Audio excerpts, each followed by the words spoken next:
Apa khabar Casey dan juga pendengar Ria 897? Nama saya Nasibah. Saya seorang pendengar Misteri Jam 12, berasal dari seberang tambak. Pengalaman yang ingin saya ketengahkan berlaku di klinik tempat saya bertugas.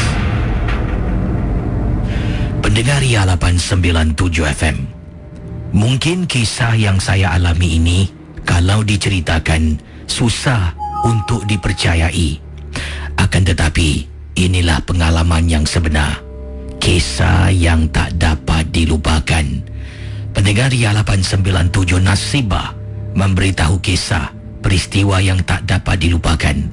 Beliau adalah seorang pembantu klinik, iaitu pembantu kepada doktor.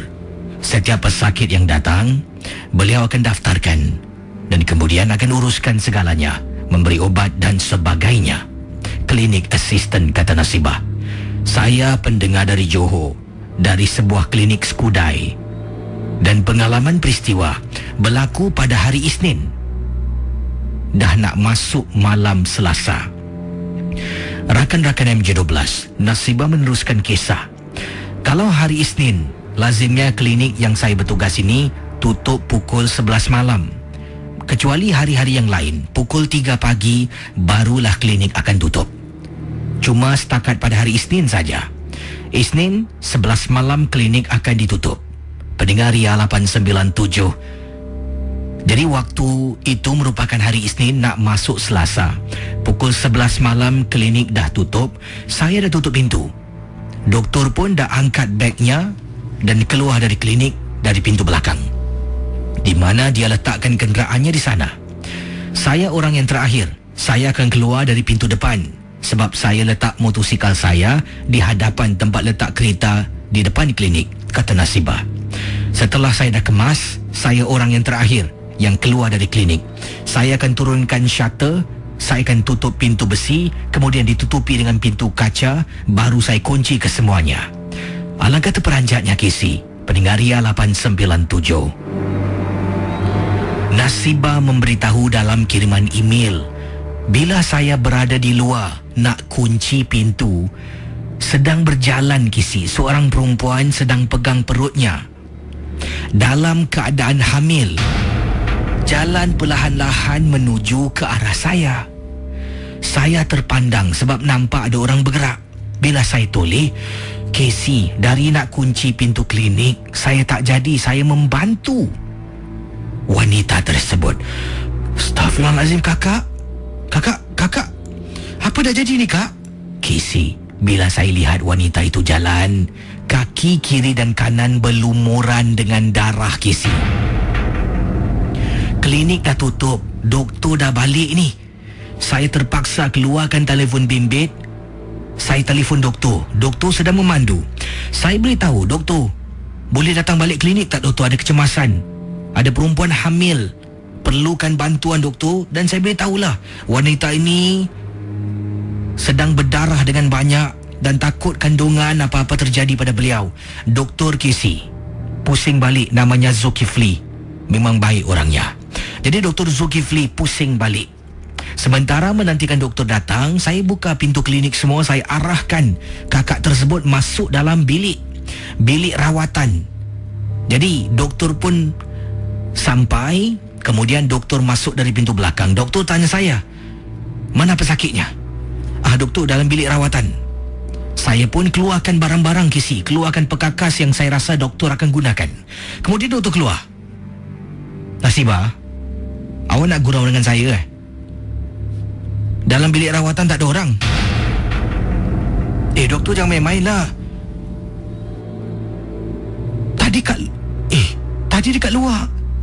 Saya terus tak percaya cakap doktor. Saya masuk dalam bilik, buka pintu Casey. Di atas katil bilik rawatan tak ada orang pun Casey. Nasibah, apa semuanya ni? Doktor, saya tadi nampak doktor, perempuan. Casey, saya dah tak tahu nak cakap apa. Takkan wanita tu boleh lari? Tak apalah.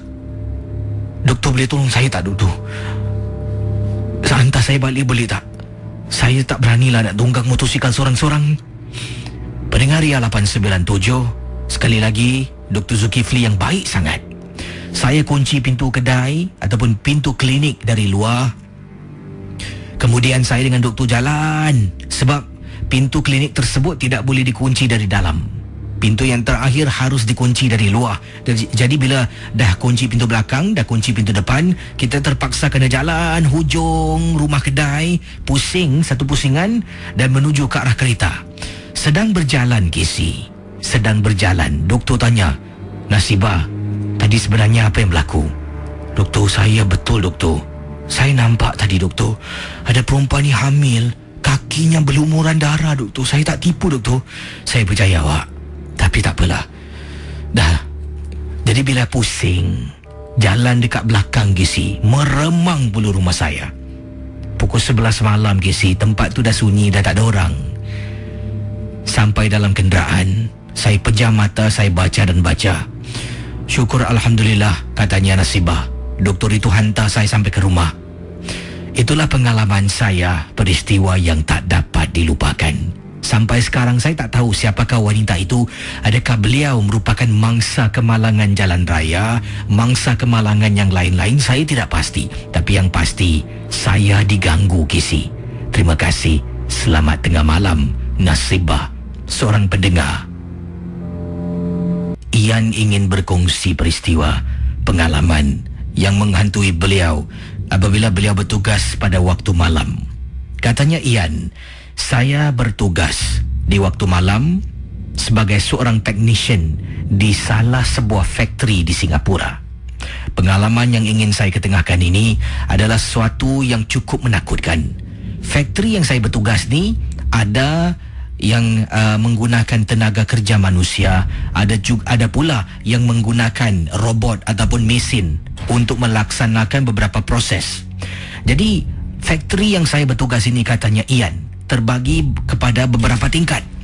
Ada tingkat dapat lihatlah pekerja-pekerja factory tersebutlah yang akan duduk melakukan kerja-kerja rutin. Ada pula tingkat, seluruh tingkat tu tak ada orang kecuali 2 technician yang harus mengawasi mesin yang bertugas. Jadi Casey, malam itu technician yang bertugas cuma 3 orang saja. Satu kena jaga di kawasan tempat pekerja bertugas, 2 lagi technician berada di tingkat atas di mana kesemuanya operasi dilakukan oleh mesin, oleh robot. Pendengar Ria 897, saya waktu itu sedang berada di tingkat 5 bangunan ... di salah sebuah kawasan di Singapura. Ian menceritakan, apabila saya ni sedang duduklah dan tunggulah tengok daripada komputer. Kalau ada kerosakan pada mesin, benda yang tersendat, tidak berjalan, daripada skrin monitor boleh tahu. Dia akan tunjukkan bahagian-bahagian mana. Kita akan pergi ke sana, kita tengok apa masalahnya. Jadi pada waktu yang sama, waktu itu saya bekerja malam, Casey. Kawan saya pergi berehat. Kita kalau berehat, khususnya technician yang menjaga mesin, tidak boleh berehat pada waktu yang sama. Bergili-gili. Kawan saya pergi berehat, saya kena duduk dalam mesin tingkat 5, tak ada orang lain kecuali saya seorang. Dia keluar. Saya dah buat kerja ni dah lama, tapi ini pertama kalilah saya kena gangguan. Sedang saya duduk dalam satu bilik yang macam fish tank. Nampak Casey, ada cermin depan saya. Dari bilik tu, depan saya komputer, cermin, kemudian nampak seluas-luasnya mesin-mesin di tingkat 5 tempat saya bertugas.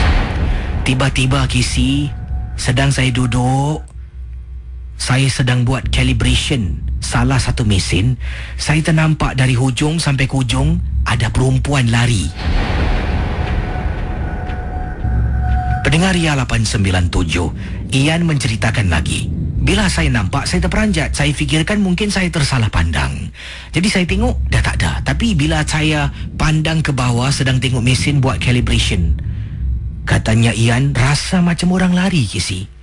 Tiba-tiba beberapa saat kemudian, mesin step nombor 10 ada buzzer berbunyi ataupun alarm sound pada malam itu. Tandanya di bahagian ke-10 ini rosak. Saya pun keluar daripada tempat saya duduk, pergi ke mesin tersebut untuk lihat apa yang berlaku. Bila sampai sana, saya tengok lampu dekat mesin tersebut hijau. Maksudnya tidak ada apa-apa yang rosak. Takkan technical glitch? Jadi saya kembali. Saya balik ke dalam bilik tu. Saya tengok lagi, lampu hijau. Mungkin agaknya tadi tersendat. Agaknya benda tu tersendat. Dan selepas beberapa saat dia bergerak balik, mungkin saya rasa. Jadi, kata Ian, bila saya sedang duduk dan teruskan kerja saya buat calibration dalam bilik tersebut, pendengar Ria 897, tiba-tiba KC, satu tingkat 5, seluruh tingkat 5 katanya blackout. Mesin mati, bilik gelap, semua tak ada lampu, tak ada cahaya, tiba-tiba tak ada elektrisiti. Saya terperanjat, kata Ian. KC, mesin tadi hidup dan bahagian itu ada cahaya lampu dengan backup bateri yang dipasang. Jadi bila ada backup bateri dan ada cahaya lampu, tidak begitu terang. Pendengar Ria 897, baru saya perasan, KC, dekat tengah-tengah dalam kawasan mesin tu KC, saya nampak ada orang sedang duduk menyangkung, pegang rambut kiri kanan, tarik rambutnya, mata terbeliak sedang tengok saya. Saya ternampak, saya terkejut. Saya dengan segera telefon kawan saya yang pergi break. Saya tanya dia mana. Dia kata dia sedang dalam perjalanan nak naik atas. Saya kata, boleh naik atas tak? Dekat atas ni ada power failure. Jadi rakan saya naik atas, saya keluar dari bilik. Bila masuk dalam, KC, lampu, mesin semua menyala dan jalan macam biasa. Kawan tanya, kau cakap ada power failure, mana dia? Nanti aku print report.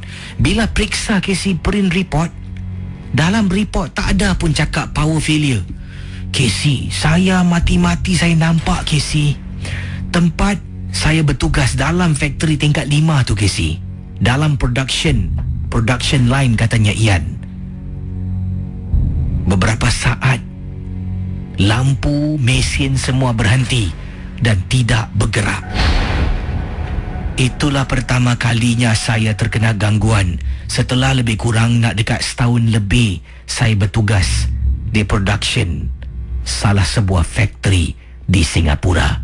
Terima kasih KC dan selamat tengah malam. Helmi kata, apa khabar KC? Saya ada cerita yang ingin saya ketengahkan yang berlaku pada saya, dan perkara ini berlaku tahun 2007. Wah, 2007, sekarang 2012, lebih kurang 5 tahun yang lalu. Helmi mengalami satu peristiwa yang menakutkan. Katanya Helmi, saya waktu itu baru saja berumah tangga dan saya ni sedang berbulan madu dengan isteri saya di salah sebuah hotel, di salah sebuah hotel di kawasan Phuket. Jadi Helmi menceritakan dari kiriman SMS, saya dengan isteri ini memanglah waktu bila sampai 2 hari lepas, kami bercuti di Phuket ni selama lebih kurang seminggu. 2 hari lepas bila sampai ni, kami merayap sini sana, membeli belah dan sebagainya. Jadi pada malam yang disebutkan oleh Helmi, saya dengan isteri pulang ke bilik. Kemudian entah macam mana, bila sedang berjalan waktu itu, kata Helmi, saya pun ingatkan nak singgah ke kedai di sebelah hotel untuk beli beberapa minuman dan tidbit. Kami nak menonton lah, kalau ada cerita-cerita yang baik dalam bilik hotel, saya dengan isteri nak menonton. Jadi bila dah singgah kedai, saya suruh isteri saya balik lah. Isteri pun dah penat sebenarnya, dia pun dah tak nak ikut saya. Jadi apa yang berlaku, dipendekkan cerita, kata Helmi, saya sampai bilik hotel, saya tengok lampu terang. Saya tanggalkan sepatu saya, letak barang-barang di tepi katil, saya baring. Saya nampak selimut ni macam isteri saya sedang baring. Jadi saya baring atas katil KC dan nampak rambut hitam, nampak kepala belakang sedikit hitam. Kemudian saya cakap dengan isteri, "Ma, takkan tidur siang, Ma? Kata nak tengok TV, Baba dah beli makan ni banyak-banyak." Saya pegang badan isteri saya, KC. Bila saya pegang badan isteri, Waktu yang sama, saya dengar dekat tandas bunyi orang flush toilet. Saya pandang dekat tandas, isteri saya keluar dari tandas. Saya terperanjat, isteri saya tengok pun terkejut. Kenapa dengan abang? Saya tengok balik, jeling sebelah kanan saya, di mana tadi saya rasakan isteri saya baring atas katil. Tak ada orang, Casey. Baik-baik malam tu saya nak tenangkan diri menonton TV dengan isteri saya. Saya tak tenteram dibuatnya. Isteri saya pun mengantuk tiba-tiba saja. Malam tu dia kata, "Bang, saya tidur dulu bang, saya mengantuk." Saya kata, "Okeylah, awak tidurlah." Isteri pun tidur, dia tarik selimut. Mata saya berkali-kali asyik-asyik menjeling ke arah balkoni dalam bilik hotel. Oleh kerana saya ni dah terlampau rasa tak sedap hati, saya pun bangun menuju ke arah balkoni. Saya tarik pintu balkoni untuk tutup.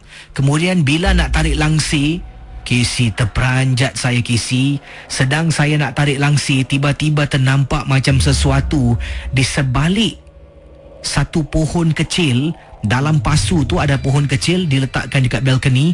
Di sebalik pohon tu yang daunnya lebat, macam nampak ada orang sedang menjenguk. Saya pejam mata, tarik langsir, naik katil. Malam tu saya tidur, TV saya hidupkan, lampu saya tidak matikan sepanjang malam, Kisi. Pendengar Ria 897 FM, itulah pengalaman saya di salah sebuah hotel bernama, tak boleh sebut lah ya, di salah sebuah kawasan di Phuket. Terima kasih, Kisi, dan selamat tengah malam. Selamat tengah malam, siapa ni? Assalamualaikum, Kisi. Waalaikumsalam, siapa bercakap? Ni Ina. Ina buat panggilan dari mana, Ina? Yishun. Dan bagaimana keadaan cuaca Yishun? Panas, sejuk? Macam mendung lah, tak hujan. Okey. Dan Ina ada pengalaman tentang apa, Ina? Tentang orang kata kalau di bangsa Tagalog orang panggil mana nanggal kan. Itu di apa ni? Di Filipin. Kita di apa ni? Di sini di kena apa ni? Kena sebagai penanggal. Jadi kisah anda berlaku di Singapura ke di Filipin? Actually di Singapura lah. Jadi pengalaman anda nampak penanggal lah. Penanggal. Jadi ini bila berlaku kisah ini? Kisah saya berlaku kira-kira 8 tahun yang lalu lah. Masih anak saya baru berusia berapa hari. Silakan saya teruskan. baru melahirkan anak yang pertama. Setelah pulang daripada hospital macam biasa kan. Kali malamnya saya diganggu. Mula-mula saya macam nak menyusukan budak lah. Maklumlah budak berlahir kan. Sekarang saya macam saya tengok baby saya semacam macam nangis. Dari susu pun dia nangis tau. Hello? Teruskan. Okay. Saya nangis. Saya tak sedap hati lah.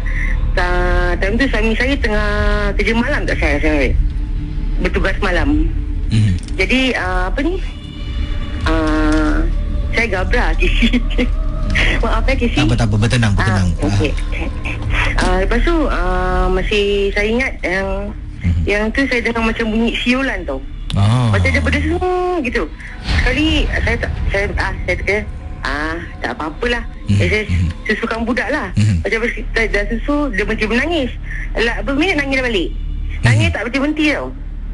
Sekali bila saya tengok kat jendela tu, yang itu tengah terbang. Astaghfirullahaladzim, hati saya sekali macam rupa dia macam orang tua tau actually. Tapi macam bodoh sekali lah. Macam rambut dia menjurai gitu. Dan dia macam dia punya orang kata usus dia nak cuba masuk tingkat. Saya tengah tak tahu apa nak bikin. Saya baca. Saya panggil time tu arwah mak saya masih hidup. Saya panggil mak tolong orang kat sini lah. Mak saya masuk mak nampak tak apa orang nampak? Apa yang kau nampak? Pak tingkap tu. Saya cakap lah. Saya cakap apa ni, kau yang takut nanti aku panggil ayah kau suruh azankan lah. Tadi bapak saya azankan sekuat hati lah. Sebenarnya benda tu pergi. Tapi biangiran keesokan hari di hall saya darah mencicir-cicir. Darah mencicir-cicir tau. Macam yang heran dia dah kena azan semua. Macam mana dia boleh dapat masuk rumah, darah mencicir semua. Lepas tu apa ni, orang mak saya panggil pakar lah untuk macam tu kan. Sekali dah lepas hari dah semua dah alhamdulillah tak ada apa-apa lagi lah. Saya gangguan lah, saya kena, saya ingat semalam je lah, masa saya baru-baru lahirkan. Yang kalau di sisi Tagalog dia panggil mana nanggal, yang ada ada orang ada badan, ada kepak kan. So, kalau di sini dia panggil penanggal. Itulah saya experience lah masa saya melahirkan anak pertama saya. Terima kasih ya. Terima kasih Casey. Kembali baik, Syazali berkongsi peristiwa dan dia katakan pada saya dia pernah bertugas sebagai seorang pengawal keselamatan di salah sebuah muzium di Malaysia. Katanya beliau adalah orang Singapura dan berumah tangga dengan orang seberang. Jadi waktu itu adalah masalah di Singapura di mana saya terpaksa bawa diri ke seberang dan bertugas di Malaysia, bekerja di sana, tinggal di sana selama lebih kurang 7 tahun sebelum saya pulang ke Singapura setelah masalah peribadi saya selesai. Jadi bila berada di sana, tugas yang saya lakukan adalah sebagai seorang pengawal keselamatan pada mulanya. Selepas itu dapat kerja yang lebih stabil, katanya Syazali. Jadi Casey, saya ditugaskan untuk menjaga sebuah muzium. Muzium ini saya tak nak sebutkan namanya, tetapi telah pun diharamkan di Malaysia. Dahulu saya ingat lagi, sewaktu muzium ini masih belum didapati oleh pihak-pihak tertentu, memang ramai Casey yang kunjungi muzium yang dikatakan muzium mistik di Malaysia. Macam-macam Casey, barang-barang, bahan-bahan yang disimpan, yang disifatkan sebagai mistik, disimpan dalam muzium tersebut. Kerja saya senang, jaga pintu depan, tidak benarkan orang masuk pada waktu-waktu malam, hanya pada mereka pegawai-pegawai yang ditugaskan saja boleh keluar masuk. Jadi pada malam yang disebutkan, katanya pendengar kita Syazali, saya sedang duduk ni, saya biasalah Casey, kalau bekerja security ni pasti akan terlelap-lelap. Kita pula seorang yang jaga, tak perlu buat clocking, cuma duduk depan pintu pagar tu sajalah. Jadi katanya saya terlelap-lelap sampaikan saya terbangun apabila saya rasa macam terdengar orang beri salam, tapi suaranya terketa-keta. Assalamualaikum. Pendengar Ria 897, Syazali kata, saya pun terbangun dan saya jawab, Waalaikumsalam. Saya konon-konon gosok mata lah, takut-takut Casey, majikan saya ke datang, periksa saya, habis kena marah. Tengok ada makcik ni. Kemudian dia datang, dia kata, nak, boleh makcik masuk kejap? Dia tanya saya, saya cerita ni meremang dulu rumah saya. Dia kata, nak, boleh makcik masuk sekejap? Anda bayangkan, dalam muzium tu semua barang-barang mistik yang disimpan tu. Kemudian Syazali kata, saya kata pada makcik tu, tak boleh cik, tempat ni larangan. Kalau makcik nak, makcik kena tunggu pagi. Sebab apa? Saya ditugaskan untuk jaga, tak boleh seorang pun masuk tanpa izin kebenaran. Makcik ada surat ke dokumen boleh tunjukkan saya? Tak nak, makcik nak masuk dalam. Anak makcik ada kat dalam. Anak makcik? Dalam ni tak ada orang cik, saya seorang je yang jaga kat depan ni. Tolonglah nak, anak makcik kat dalam. Casey, saya dah tak tahu nak buat apa. Jadi saya pun buka pintu muzium tersebut. Saya buka pintu muzium, saya tengok dalam gelap Casey. Saya nak masuk pun takut. Benda yang pertama saya nampak macam kepala tengkorak tergantung. Itu ibarat macam satu perhiasan masuk dalam muzium. Jadi saya toleh belakang, saya kata, makcik? Casey, depan pintu masuk muzium tersebut, makcik tadi dah hilang. Halo? Ya, siapa tu? Di sini sama Yuni. Yuni? Yes. Ya, Yuni buat panggilan dari mana Yuni? Dari Tampines. Yuni ada pengalaman kisah misteri ya? Silakan, tentang apa Yuni, silakan. Ini tentang di Indonesia. Jadi gini, ini udah lama banget, udah berapa tahun ke dulu gitu. Saya punya kawan sekolah di sana disebut sekolah menengah ya. Dia cantik ya sih, dia cantik, dia orang kaya. Dia orang kaya. Sepatutnya orang kaya, orang cantik, banyak kawan yang menemani kan Casey. Ramai yang ingin menjadi kawan lah. Ramai yang ingin dekat dengan dia gitu. Tapi tak Casey, sebaliknya. Semua orang takut dekat dengan dia, semua orang segan dengan dia. Hanya saya aja yang tak takut. Pasal apa tau Casey? Dia kawan-kawan tak ada yang bawa kereta tau, sekolah tau.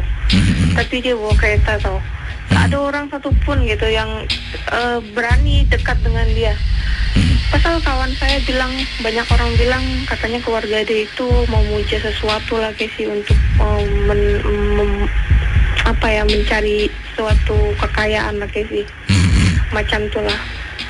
Satu hari kakak saya pun tak begitu suka lah saya berkawan dengan dia kan. Pasal kakak saya takut ada apa-apa dengan diri saya. Tapi saya tak ada niat macam tu, tak ada terpikir pun gitu.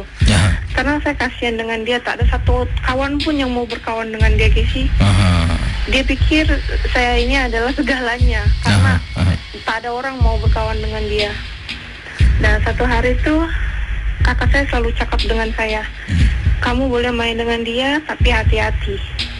Hati-hati jika kamu main ke rumah dia, jika kamu melihat benda-benda yang mahal atau uang atau apa, jangan sampai kamu ambil. Terus saya cakap dengan abang saya, manalah boleh macam gitu, saya bukan pencuri. Tak, saya cakap dengan kamu, jangan kamu ambil barang-barang apa yang kamu lihat. Oke, saya cakap macam itu kan. Memang Casey, setiap saya datang ke rumah dia, uang, emas ya, macam gitu, nampak di mana-mana Casey. Nampak di mana-mana. Dia ada satu mat tau. Dia ada satu mat. Setiap saya datang situ, dia tawarkan saya makan. Setiap saya nak makan, dia itu tidak ada lauk pauk yang hidup lah Casey. Macam ayam, ikan, dia tak makan tau keluarga dia tuh Casey. Dia selalu makan tuh sayur-sayuran. Tadi saya cakap dengan pembantu dia kan, Bi, makan gini aja. Tak ada nasi, tak ada ayam, tak ada ikan. Nanti pembantu tuh berbisik, sini tak pernah ada makan ikan, tak pernah ada benda-benda hidup macam gitu. Saya cakap kenapa? Tak tahu, boleh katanya gitu.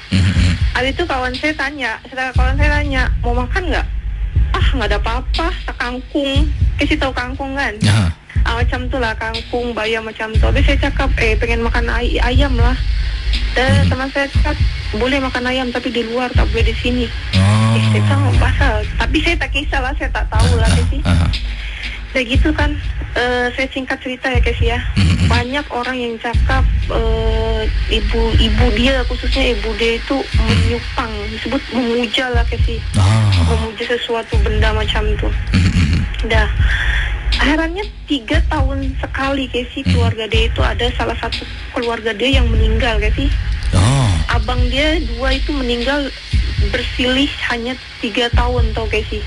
3 tahun abang dia meninggal kecelakaan, selalu kecelakaan. Meninggal macam itulah.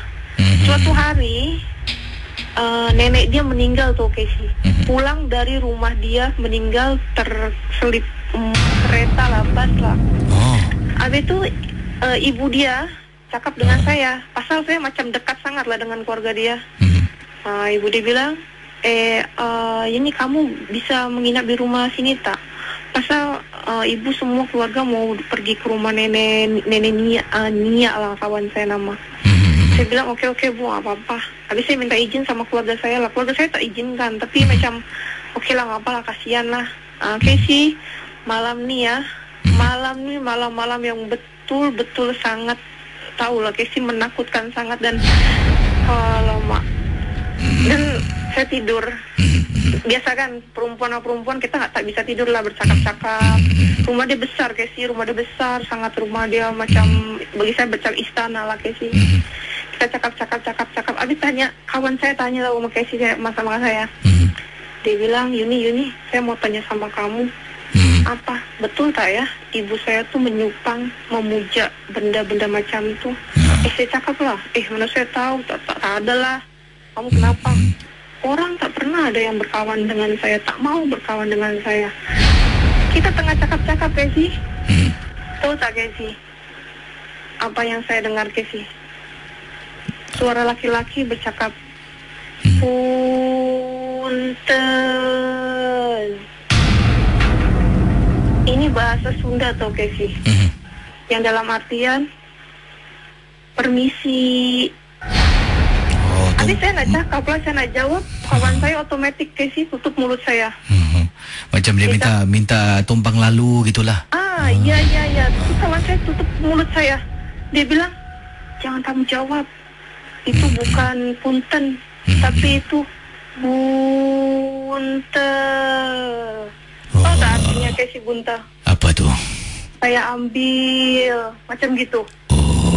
Itu biasanya orang Sunda itu kalau cakap punten, itu kita jawab apa tuh, Casey?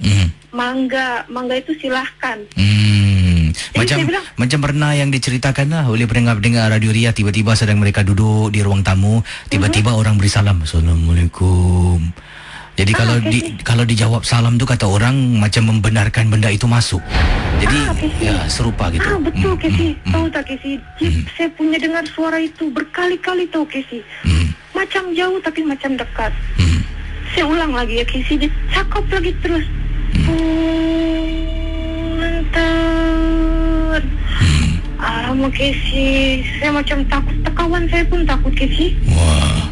Saya bilang, Nia, kenapa tak boleh jawab? Dia bilang, kata mama, kalau malam-malam ada yang cakap macam itu, dia manja, jangan jawab. Macam bertanya-tanya kan? Kenapa Nia? Tak tahulah. Dia macam takut, dia tahu. Saya pun takut lah, saya berpeluk dengan dia gitu. Karena saya dengar gitu, suara itu terus berkali-kali cakap gitu, Casey. Dia laki-laki tuh, Casey. Punten, berkali-kali Casey gitu. Saya pun takut lah. Dia gitu hilang, Casey. Dia hilang. Tapi kawan saya ini macam mau menunjukkan sesuatu dengan saya, tapi dia tak mau cakap lagi sih. Dia bilang dia mau minum air. Saya bilang di kamar dia pun ada toilet, semua ada. Tapi dia bilang katanya dia mau minum warm water lah, hangat water gitu. Lalu dia ajak saya pergi ke dapur, Casey. Terus saya pergi dapur sama dia, minum air. Saya dengar sesuatu benda satu bilik tuh, Casey, di daerah dapur situ. Bising, Casey, macam orang jalan. Tak begitulah. Ini saya cakap, apa tuh Nia? Dia langsung tarik tangan saya. Mama tak benarkan, Mama nggak boleh ke kamar itu. Ini saya bilang, itu kamar apa Nia? Nggak boleh, jangan ke situ. Lama saya macam nak lari, tapi dia tarik tangan saya, macam dia ajak saya pergi ke kamar itu tuh, Casey. Dia macam diajak gitu, kita masuk. Nia, jangan. Pasal saya macam, saya udah ngerti sekarang memang betul gitu. Ibu dia betul-betul memuja yang seperti itu, Casey. Sekali dia betul-betul ajak saya masuk. Alamak, badan saya bergemetar lagi sih. Dia ajak saya masuk ke dalam bilik itu, Casey. Bilik itu tak dikunci tuh, Casey. Masuk pelan-pelan, kita buka pintu dengan rasa takut. Kita bersama-sama pegang tangan yang sama-sama kita ketakutan gitu. Gelap, Casey. Gelap sangat. Dan Nia Swiss. Nia raba-raba tangan dia cari Swiss. Ada Swiss, Casey. Dinyalakan Swiss. Macam lampu, dia punya lampu, dia macam redup-redup sangat lah. Tak sangat terang gitu. Dinyalakan gitu, Casey. Tahu tak, Casey, dalam itu apa? Patung laki-laki yang berbentuk macam buta hijau disebutnya. Alamak, Casey. Takutnya, Casey, saya ceritakan itu, Casey. Macam laki-laki yang tinggi, besar, warna hijau, Casey. Dan banyak benda-benda yang di bawahnya itu macam bunga macam tuh, Casey. Itu kita macam takut kan? Kita takut, kita lihat tuh macam tuh gitu. Dan kita nggak tahu mau kayak gimana, kosong tuh. Kita lari ke dalam bilik, gitu. Saya nggak tahu, saya bilang saya nggak bisa di sini karena saya takut, Casey. Sebenarnya kita nggak bisa di sini. Akhirnya saya telepon keluarga saya, dan saya telepon keluarga saya melalui handphone, bukan handphone dulu, kita belum ada handphone dulu ya. Ke telepon rumah dia, saya bilang tadi jemput di rumah Nia gitu. Bisa keluarga saya ambil saya dan Nia lah sampai pagi gitu, Casey. Sampai pagi kita tuh langsung diambil sama keluarga saya dan saya nggak berani balik lagi. Casey, tahu tak, di dalam bilik itu banyak sekali benda-benda yang aneh, yang patung-patung macam Casey, yang saya takut tuh macam dengar suara yang cakap punten, panjang sekali, Casey. Casey, lepas itu saya pulang di rumah dan dia cakap dengan saya, tolong jangan ceritakan semua ini kalau ada orang lain. Enggak, saya nggak ceritakan. Dan Casey, itulah kisah pengalaman saya yang sampai sekarang ini saya masih berteman dengan dia. Memang betul Casey, tak ada orang satupun yang mau berkawan dengan dia Casey. Itu dah. Terima kasih ya. Iya itu Casey, terima kasih Casey ya. Selamat tengah malam Casey. Punten. Casey jangan jaga macam tu. Saya Muhammad Adab. Ini buat panggilan dari mana ni Muhammad? Saya dari Ami. Tekong. Dari Pulau Tekong sekarang? Pulau Tekong. Wah, jadi ni anda sedang mendengar seorang ke dengan rakan-rakan? Saya seorang. Seorang, pakai earpiece lah ni. Saya tak pakai earpiece. Saya nak berbual dengan DJ. Okey, pengalaman anda tentang apa ni? Silakan. Tentang saya tidur kamar saya main bilik sendiri. Habis budak bilik saya tak ada. Bila saya tengok pak buah katil, saya ingat tisu. Saya nak ambil, kali timbul pocong. Kali lepas tu saya pakai baju cepat-cepat, saya keluar, saya tidur kat dalam ofis. Habis sekali bila officer saya tanya, asal awak tidur kat dalam ofis? Terus saya cakap, dalam bilik tu ada benda. Terus orang macam tak percaya lah. Bila satu hari tu diorang dapat tahu yang dalam budak-budak punya bilik ada 2 kakak. Satu duduk kat atas loker, lagi satu duduk kat atas meja. Dari situ baru diorang dapat percaya.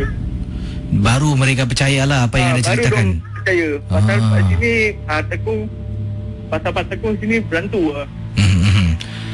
Jadi selepas saya punya alaman lah. Pengalaman di Pulau Tekong. Terima kasih ya.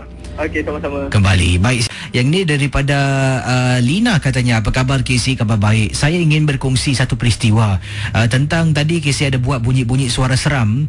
Kalau boleh Casey buatlah bunyi pengalaman suara seram yang saya alami ketika saya berada dalam rumah. Waktu itu saya sedang berada di ruang tamu dan saya ingat lagi berada di ruang tamu sedang bermain dengan iPad. Saya sekitar pukul 11 lebih malam, sedang bermain dengan iPad. Saya tunggu untuk Casey mulakan misteri jam 12 pukul 12.30 malam. Jadi radio saya belum hidupkan lagi. Suami saya dah tidur katanya. Kata Lina, suami dah tidur, anak saya seorang saja pun dah tidur dalam biliknya. Jadi apa yang berlaku, sedang saya duduk di ruang tamu, pintu ruang tamu saya terbuka, tidak tutup. Belum lagi saya tutup lah. Dan bila saya duduk ni, tiba-tiba saya terdengar bunyi suara seperti ini.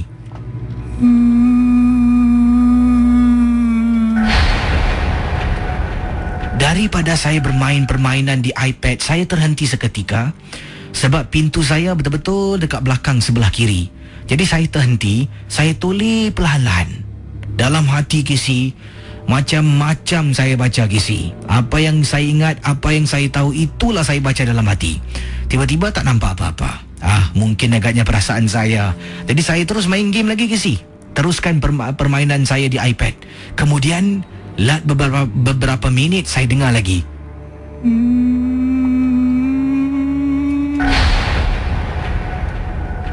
Casey, kali kedua saya dengar, saya panggil suami. Abang! Saya tak berani nak bangun dari tempat duduk saya di ruang tamu. Saya panggil nama suami berkali-kali. Dalam masa yang sama, anak perempuan saya berusia 8 tahun keluar dari bilik menangis cari saya. Mama!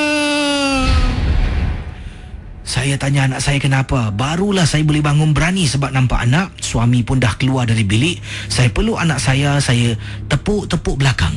Kemudian sedang saya berdiri, suami berdiri depan pintu, saya berdiri depan pintu rumah. Suami seolah-olah dalam. Dan daripada posisi saya berdiri dokong anak saya tepuk belakangnya. Casey, tingkap bilik anak saya menghadap koridor. Tingkap bilik anak saya macam ada tangan orang nak umpil, nak buka. Tapi saya nampak Casey, benda tu dengan kuku tajam. Saya terus tengok suami, bang, tolong saya bang, tengok Tengok bilik Diana, tengok bilik Diana. Diana tu nama anak saya. Suami masuk dalam bilik anak, buka lampu, tak nampak apa-apa pun. Kemudian tutup lampu. Suami tutup pintu. Saya malam tu tak dengar kisah ranjangan Misteri Jam 12. Memang cukup takut. Akhirnya malam itu anak tidur dengan kami. Itulah peristiwa, pengalaman yang cukup menakutkan. Casey dengar bunyi suara. Nama saya Sri Mariani. Saya yang berkongsi peristiwa pengalaman ketika saya dan jiran saya balik agak lewat malam. Kami keluar menonton wayang bersama. Saya dan jiran sebelah saya, kata Sri, dah macam adik-beradik. Ini kerana saya tidak mempunyai adik-beradik perempuan.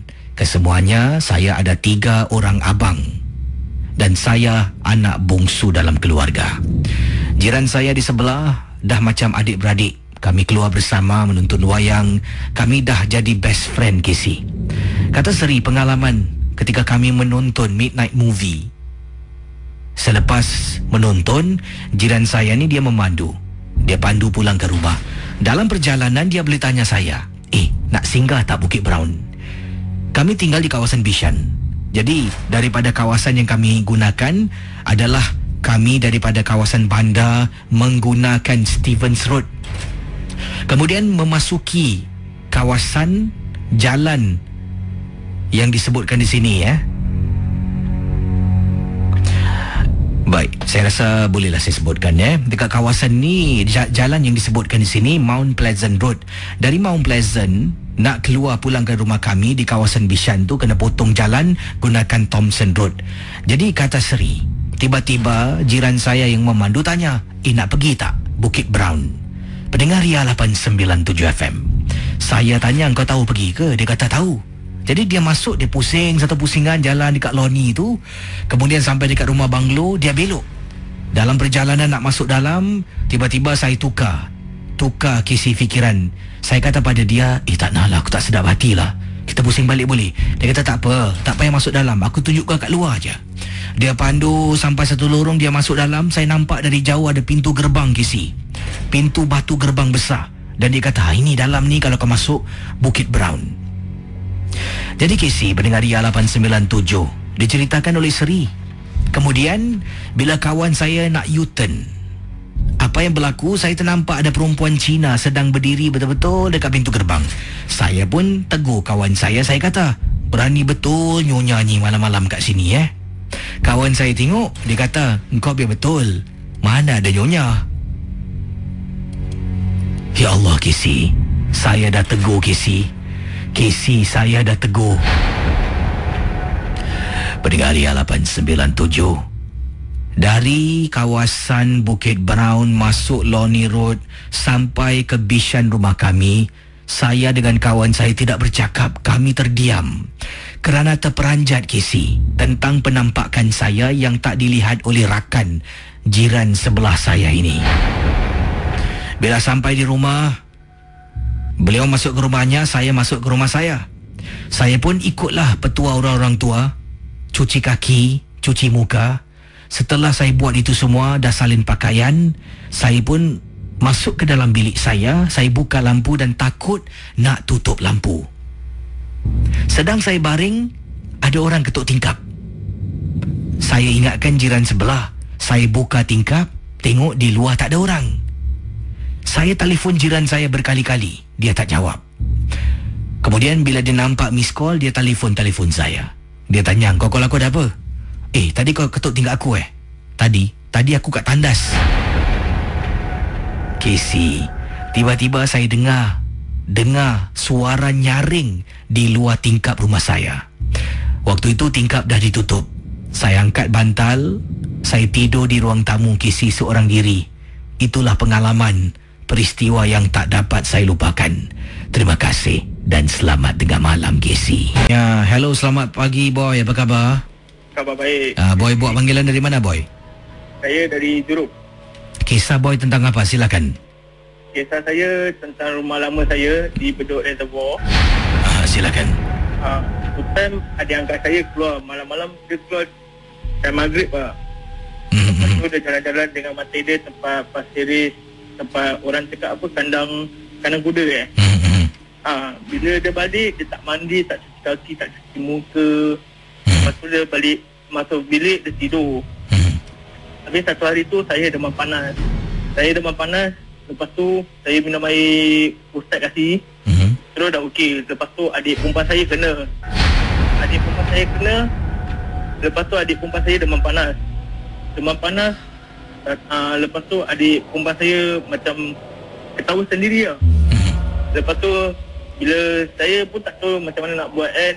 Terus pasal saya panggil jiran saya kurang atas turun. Terus dia ubat-ubat. Dia cakap dalam rumah ni ada 3 jenis ikat, toyo dengan pocong. Lepas tu bila mak saya dah dengar yang adik saya dah okey. Lepas tu tiba masa mak saya pingsan. Bila mak saya dah pingsan, kirakan ni kirakan satu family ni masuk tempat badan mak saya. Kirakan jika anak dia dengan nenek dia masuk tempat dalam badan mak saya. Lepas tu macam mak saya menilai lah. Budak-budak pak bawah kena main bola terus naik atas. Tanya asal terus cakap kena sampuk sampai pukul 12 malam tu sampai pukul 4 pagi baru habis. Jadi kemudian apa yang berlaku? Dia dah habis tu, maksud anda dah tak kena sampuk lagi lah? Kirakan tu benda dia nak jumpa yang orang yang bawa balik ni barang lah. Habis bila dah gitu kita tak asyik dah jumpa. Bila mak saya dah okey, kirakan saya hantar sampai 4 bilik. Lepas tu dia berentak macam nak keluar, nak pergi bilik. Nak pergi bilik apa ni, bilik yang perempuan yang buat balik ni benda lah. Habis lepas tu saya tahan lah tu pintu. Dia berentak-berentak nak keluar.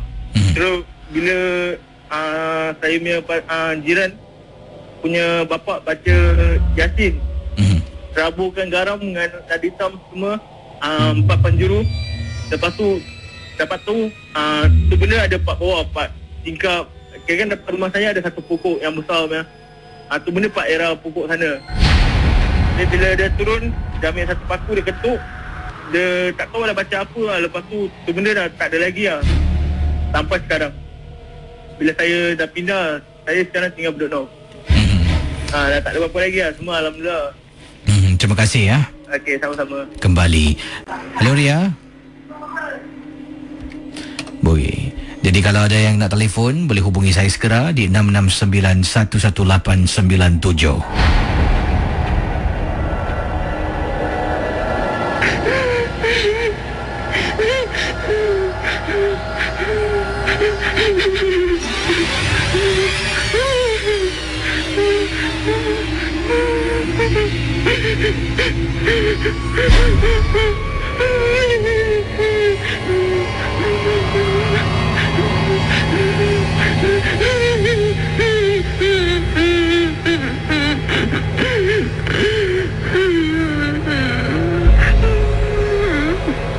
Pendengar 897, saya akan simak kiriman SMS dahulu sebelum saya jawab panggilan anda. Tolong kalau ingin bercerita, bersuara lah bila saya kata hello tu ya.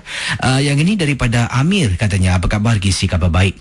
Nama saya Amir, saya ingin berkongsi peristiwa yang menyeramkan. Ini berlaku di rumah makcik saudara saya. Saya pernah bermalam di sana. Pertama kali bermalam di rumah makcik saudara saya kerana ada satu kecemasan di mana ibu saya dengan abah saya diperlukan. Jadi saya ni tak boleh ikut sebab pasport saya belum lagi extend. Saya terpaksa tinggal rumah makcik saudara saya.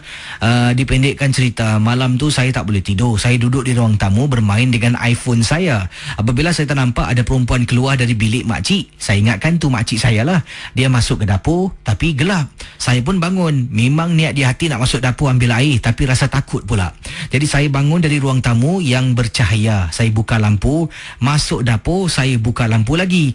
Nampak makcik saya baru masuk tandas. Saya pun buka peti ais. Bila buka peti ais, saya keluarkan air, saya tuang. Sedang saya minum Kisi, tiba-tiba gelas di tangan saya jatuh. Kisi nak tahu kenapa? Makcik saya baru keluar dari bilik dan nak masuk dapur pada pagi tersebut. Sampaikan terperanjat gelas jatuh dan pecah. Nasib baiklah tak kena marah, dan saya nak ceritakan pun apa yang saya nampak mungkin dia tak percaya. Saya minta maaf, dia pun tolong saya sapu, saya pun lapkan, kemudian saya masuk dalam bilik tidur. Nasib baiklah hanya tidur rumah makcik saya untuk semalam saja. Tempat makcik saya tinggal ni Casey, tempatnya katanya di sini very klasik, kawasan perumahan di Teluk Belanga.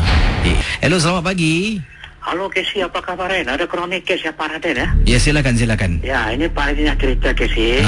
Ini dalam pengalaman kita ya. Ini Pak Raden nasihat ya. Siap tanda-tanda perempuan kalau nak tersampuk Casey. Ini Pak Raden cerita pengalaman antara Pak Raden berobat. Kalau Casey ada pacaran, ada kekasih ke apa, kalau waktu dia dalam kereta ke apa Casey, jangan ingat tu dia bergurau Casey. Ini Pak Raden telah siasat satu kronik kes yang telah terjadi. Ilmiah wanita Casey dan laki-laki tak sama Casey. Kesampukan dunia laki-laki berbeza dengan kaum hawa. Ini sebab apa? Antara semangat wanita dan semangat laki-laki itu ada ilmiah perbezaan dalam intercontact when come to the possessive world of the unseen force. Apabila ini sebenarnya Pak Adi cerita, kalau perempuan tanda-tanda ini Pak Adi nak cerita satu rahsia tentang alam wanita bukan semua orang tak tahu Casey, sebab lain padang, lain belalang, lain orang, lain caranya. Allah Ta'ala cipta kaum laki-laki ni Casey, mereka ada semangat, tapi kesampukan mereka tu ada simptomnya, dan kemasukan wanita kalau tersampuk ada simptomnya. Jadi Pak Adi nak cerita sebagai dalam alam misteri, orang banyak tak tahu Casey, kalau penyakit kronik ada simptomnya, tersampuk ada simptomnya. Ini Casey, kalau misalnya Kasparin tak nak referkan Casey lah, kalau dia mata selisih, kita sebut general aja lah. Kalau sesiapa ada mata pemuda-pemuda atau tak kira ini masuk bidang suami isteri pun boleh, dalam bidang hidup berumah tangga ke, berkasih sayang atau masih mata asalkan dia kaum hawa, tak kira dari wanita umur 30-an sampai ke ibu seorang wanita dah jadi isteri Casey. Simptom wanita ini Casey, sebenarnya Pak Adin dapat settle ni kronik case. Apabila dia kalau ini sebenarnya bila Pak Adin dia selalu cerita, ni Pak Adin cerita dengan ini sebenarnya pacar dia ini, kawan laki-laki ini terkenal teman Pak Raden, dia hubung Pak Raden, dia cakap dengan Pak Raden, dia berkenalan dengan seorang wanita dan dia telah berkasih sayang dan amat suka wanita ni. Tapi apa yang terjadi Casey, sejak kebelakangan ni ada perubahan yang teramat sangat dalam wanita tu. Seperti apa tak Casey? Okay, if you got anybody, ni Pak Ray cakap Inggeris juga supaya orang international berdengar. If you are in love with somebody suddenly change into a weird behavior. Weird behavior tu melakukan satu akhlak yang ganjil. Akhlak ganjil mana? Antara simptom wanita yang tersampuk Casey, salah satu daripada karakter mereka, bukan mereka nak berubah hati tak suka kepada orang. Ada juga mereka berubah hati kerana orang ketiga. Tapi kita jangan mudah serkap jarang. Kadang-kadang ada juga simptom wanita. Ini Pak Adi nak cerita tentang alam misteri simptom wanita kalau tersampuk. Kaum hawa kalau tersampuk Casey, diorang selalu perjalanan diorang kalau kan dalam dunia percintaan, kalau diorang baru berkasih sayang, jaga-jaga kalau Casey misalnya ada mata air ke apa, kalau waktu dia kalau duduk ke dengan Casey dalam kereta atau dalam apa, dia mudah suka mencengkam belakang leher kita Casey. Atau kadang-kadang ada masa bila dia membaring dekat tempat leher Casey jangan ingat tu bermanja Casey. Dalam gitu dia akan penuh dengan suara macam merengek, macam seperti seolah-olah seperti dia tu dalam mengeluh, tapi bukan mengeluh. Sebenarnya ada satu simptom yang ni Pak Din nak cerita, ni balik kepada asal kronik kes ni. Seorang wanita ni Casey, dia telah tersampuk satu alam yang dipanggil Casey, kesampukan wanita Casey, apabila diorang tersampuk, dia telah melakukan satu yang keganjilan Casey. Tahu apa tak? Kalau misalnya dia tak pernah bermain dengan kuku dia akan bermain dengan kuku dia seperti menggigit kuku dia, atau tak ada apa benda, kadang-kadang dia akan ambil kuku dia tu, dia akan tulis sesuatu, mencakar-cakar kuku dia tu dekat satu-satu tempat. Atau lagi satu, apabila kalau dia tengok Casey pe mata, atau dia kalau tengok mata, dia tengok mata dengan penuh menjeling melalui sintik. Jadi ini Pak dia nak cerita, ini back to the couple yang dalam percintaan ini Casey. Apabila dia berjalan dengan mata air dia ni Casey, tanda-tanda dia simptom, apabila tanda-tanda simptom dia, tanda-tanda bunga-bunga dia nak tersampuk tu Casey, yang paling sedih Casey tahu apa tak? Ini dipanggil apa tahu?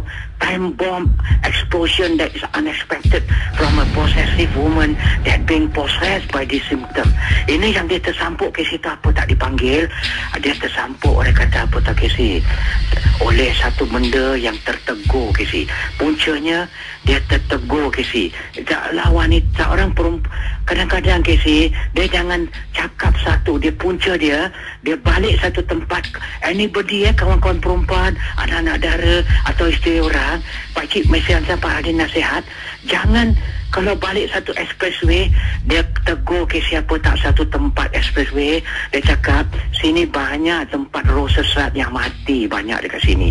Sini accident banyak tau, expressway tau darling, tempat roh sesat. I know there's a lot of living dead body around here. Jadi dia cakap gitu, kebesokan simptom dia tersampuk, rupanya ada yang dia tegur tu, ada rupanya terkilan Casey, seperti rasa galat. Kenapa engkau tegur aku dalam tempat roh sesat ni sini Casey? Apabila tempat expressway, mulut kita jangan cabul Casey. Benda-benda alam gaib ni memang waktu malam, dorang kan the roaming chronic case of the unseen force. Jadi perempuan ni, untuk motif cerita Pak Radin Casey, dia tersampuk oleh teguran kerana mulut dia bacul, mulut dia cabul. Dia pergi cakap tempat sini, orang kata kirakan dekat sini, this is the place, dia pekik Casey rupanya, this is the place of the living dead. Banyak orang accident sini tau darling.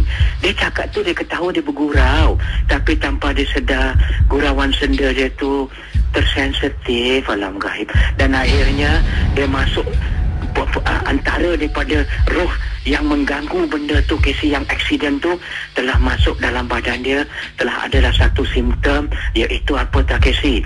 Benda tu masuk dan telah bermain-main dengan kuku dia, dan bermain-main dengan daerah tu apa tak Casey? Dia main-main dekat daerah bahagian leher dia, dan suka rebah-rebahkan rambut, dan suka pusing-pusingkan kepala, dan akhirnya dia telah jadi satu simptom kesampukan melalui mulut dia yang cabul dekat expressway. Jadi itu pasal kerana mulut santan binasa, kerana mulut badan binasa. Itu pasal think before you talk. Alam gaib ni Casey, benda-benda yang halus, ingat mereka telah kembali ke alamnya.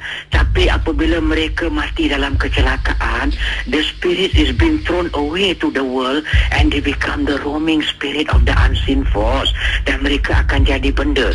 Jadi sesiapa, kalau mulut kita terasa satu benda, jangan cakap, sebab kita tak tahu di malam itu apa yang ada standby dekat luar, sama ada di gate atau di mana-mana.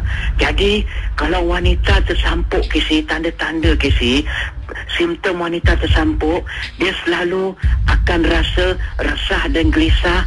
Dan lagi satu, kalau misalnya dia tak nak berbual dengan kita, dalam 2-3 jam dia berdiamkan diri, atau dalam setengah jam dia berdiamkan diri, tu maknanya dia tersampuk. Simptom wanita tersampuk Casey, seorang kaum Hawa ni, mereka mudah tersampuk sebab apa? Benda alam gaib ni memasuki emosi naluri mereka. Tapi kaum Adam, semangat dia kuat, tapi kalau pagaran orang tak ada, simptom benda halus kalau masuk kaum laki-laki, mereka masuk melalui apa tak Casey? Marah dia orang. Kalau your hot temper, you cannot fight the devil with your hot temper, because they are fire. You cannot fight with fire. So you must be Mr. Cool to fight this unseen force. Bisa nak jadi jiwa yang tenang untuk melawan alam gaib. Jadi sesiapa Pak Adin kasih tahu kalau untuk kekasih atau berjalan, supaya kalau boleh di mana-mana tempat di tepi jalan tu jangan cabul mulut, sebab kadang-kadang mulut kita itu mengundang benda yang akan tersinggung. Ingat, mereka juga alam gaib. Di waktu hidup mereka adalah manusia, dan it doesn't mean that dorang dah mati tu rohani dorang tu tidak ada perasaan, because their dead spirit also they have feelings. Itu saja ya Casey. Ada kronik kes apa di settle ya. Baik, Assalamualaikum ya. Waalaikumsalam warahmatullahi taala wabarakatuh. Terima kasih pada Pak Radin.